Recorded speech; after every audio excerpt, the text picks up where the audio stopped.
Hello, my crafty friends. It's Marie from Marie's Vermont Creations, and today we're going to make a graduation card. I am going to begin with some Simon Hurley inks, and I am using Slippery When Wet and Later Gator.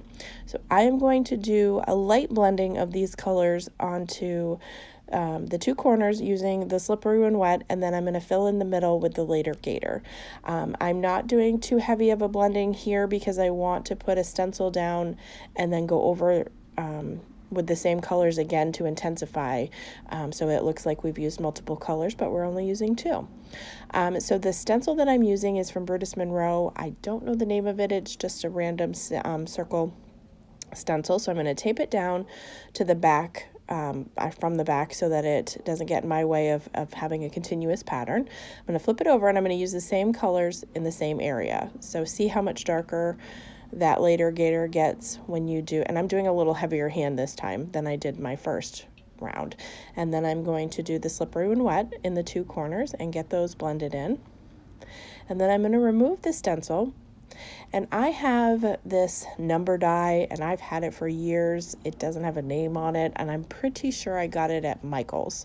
So I've had it for a long. I think it's a Recollections die. I'm not honestly sure, but I cut out 2020 using some gold glitter cardstock that I had in my stash and some green. But first I took some black Brutus Monroe paper and I cut out one of the squares using some Brutus Monroe dies, and I am going to adhere this down. I'm not going to put adhesive all over all of it because some of it's going to hang over and we're going to cut that off. So I'm just going to put the adhesive where I need it, and I'm going to put it at an angle and put it down so then it looks like the graduation cap kind of hanging off of this card. So I'm just going to take my long scissors and cut off the extra.